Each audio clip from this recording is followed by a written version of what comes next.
diet accounts for 30 to 35% of environmentally caused cancers.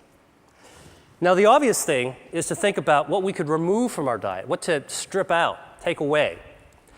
But I actually took a completely opposite approach and began asking, what could we be adding to our diet that's naturally anti-angiogenic, that could boost the body's defense system and beat back those blood vessels that are feeding cancers?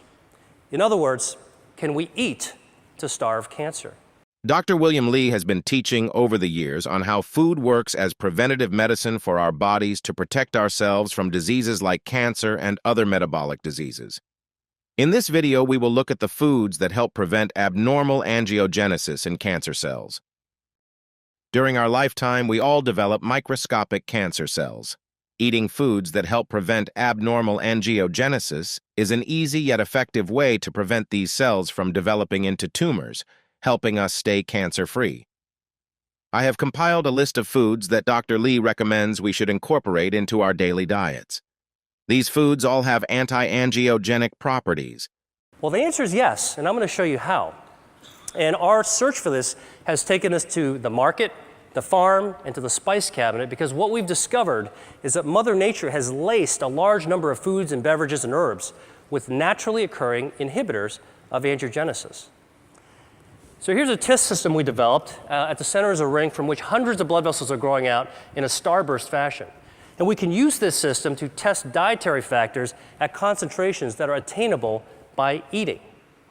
So let me show you what happens when we put in an extract from red grapes. The active ingredient is resveratrol. It's also found in red wine.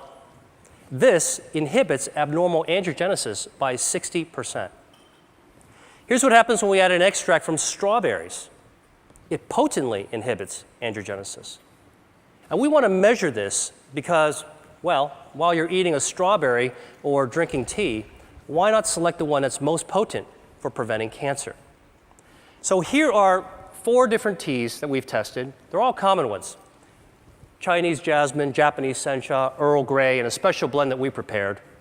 And you can see clearly that the teas vary in their potency from less potent to more potent. But what's very cool is when we actually combine the 2 less potent teas together, the combination, the blend, is more potent than either one alone. This means there's food synergy. Here's some more data from our testing. Now, in the lab, we can simulate tumor angiogenesis, represented here in a black bar. And using this system, we can test the potency of cancer drugs. So the shorter the bar, less angiogenesis, that's good. And here are some common drugs that have been associated with reducing the risk of cancer in people: statins, non-steroidal anti-inflammatory drugs, and a few others. They inhibit angiogenesis too. And here are the dietary factors going head-to-head against these drugs. You can see they clearly hold their own, and in some cases they're more potent than the actual drugs. Soy, parsley, garlic, grapes, berries. I could go home and cook a tasty meal using these ingredients. So imagine if we could create the world's first rating system in which we could score foods according to their anti-angiogenic, cancer preventative properties. And that's what we're doing right now. Now, I've shown you a bunch of lab data, and so the real question is, what is the evidence in people that eating certain foods can reduce angiogenesis in cancer? In this study, we look at cooked tomatoes. Cooking tomatoes increases their anti-angiogenic properties. Is a study of 79,000 men followed over 20 years, in which it was found that men who consumed cooked tomatoes 2 to 3 times a week had up to a 50% reduction in their risk of developing prostate cancer. Now, we know that tomatoes are a good source of lycopene, and lycopene is anti-angiogenic. But what's even more interesting from this study is that in those men who did develop prostate cancer, those who ate more servings of tomato sauce actually had fewer blood vessels feeding their cancer. So this human study is a prime example of how anti-angiogenic substances present in food and consumed in practical levels can impact on cancer. And we're now studying the role of a healthy diet with Dean Ornish at UCSF and Tufts University on the role of this healthy diet on markers of angiogenesis that we can find in the bloodstream. Let's start with fruits. They're not just tasty, They're packed with essential vitamins, antioxidants, and anti-angiogenic properties. Apples are great for a quick snack and full of fiber. Pears are juicy and delicious. Blueberries are a superfood high in antioxidants. Strawberries are sweet and a delicious superfood. Watermelon is refreshing and hydrating, perfect for any summer. Next up, vegetables. Here are some must-haves. Carrots, crunchy and full of beta-carotene. Kale, a leafy green powerhouse of nutrients. Bok choy, a delicious addition to any stir-fry. Mushrooms, versatile and full of umami flavor. Chili peppers, add some spice to your life and boost your metabolism. Moving on to nuts and legumes, which are great for protein and healthy fats. Walnuts, rich in omega-3 fatty acids. White beans, high in fiber and protein. Lentils, a versatile legume for soups and salads. Chickpeas, perfect for hummus or roasting for a crunchy snack. For seafood lovers, we've got some amazing options. Seafood is a great source of lean protein and essential nutrients. Squid Ink adds a unique flavor to dishes. Shrimp, low in calories and high in protein. Mussels, a delicious source of iron and vitamin B12. Sea scallops, tender and perfect for grilling. Sea bass, a mild-flavored fish that's great baked or grilled. For those with a sweet tooth, dark chocolate is recommended. It's rich in antioxidants and can satisfy your cravings in a healthy way. And for cooking, always opt for top-quality extra virgin olive oil. It's packed with heart-healthy fats and enhances the flavor of your dishes. Finally, let's not forget about beverages. Hydration and variety are key. Pu'er tea. Known for its unique flavor and health benefits. Soy milk, a great dairy-free alternative. Matcha, a concentrated form of green tea with a vibrant color. Black tea, a classic choice with robust flavor. Chamomile tea, perfect for winding down in the evening. Coffee, a morning favorite that boosts energy.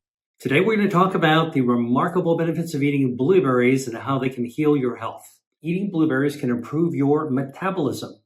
How do they do this? Blueberries contain bioactives. One of them is called anthocyanin. The other one's called proanthocyanin. The other one's called quercetin. And these actually improve your metabolism. So, studies in Turkey have actually enrolled adults who were overweight and gave them blueberries to eat. And what do you think they found?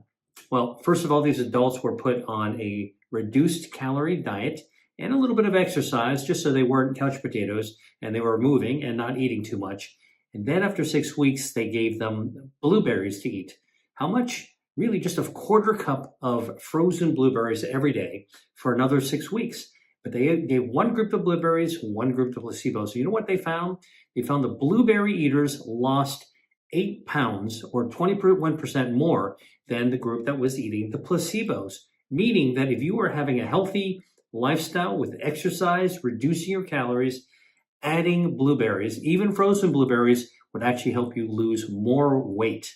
Now, the other thing is that eating the blueberry eaters also had less visceral fat. That's the kind of harmful inflammatory fat that you want to get rid of within the tube of your body. The blueberry eaters also had better insulin sensitivity, meaning that they had better overall metabolism as well. Eating blueberries reduces inflammation.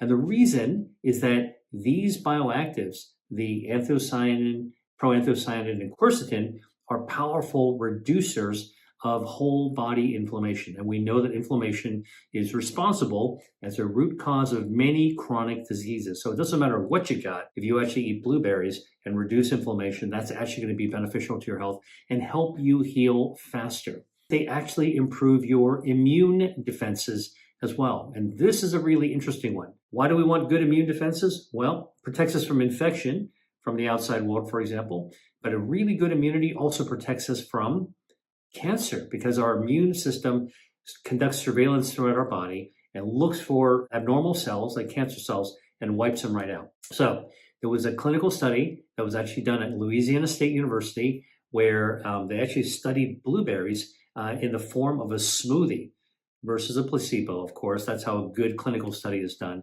what they did is they enrolled people who had metabolic syndrome. Now, you may or may not have metabolic syndrome, but a lot of people have metabolic syndrome. What is that? Well, that's a combination of high blood pressure, high blood lipids, like your cholesterol, triglycerides, high LDL, bad cholesterol, high blood sugars, all right?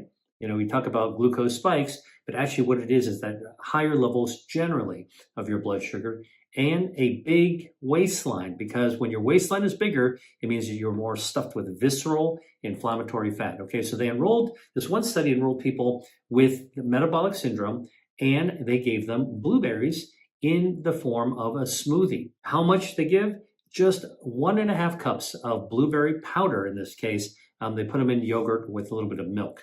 So what they did is they actually measured in the blood immune cells before and after having the blueberry smoothies. And guess what they found? They found drinking the blueberry smoothie led to an 88% increase in special immune cells called myeloid dendritic cells. Myeloid dendritic cells help protect against infection. In contrast, the people who had the placebo smoothie, no blueberries, had no increases in these special immune myeloid dendritic cells. Here is a growing list of our anti-angiogenic foods and beverages that we're interested in studying. And for each food type, we believe that there's different potencies within different strains and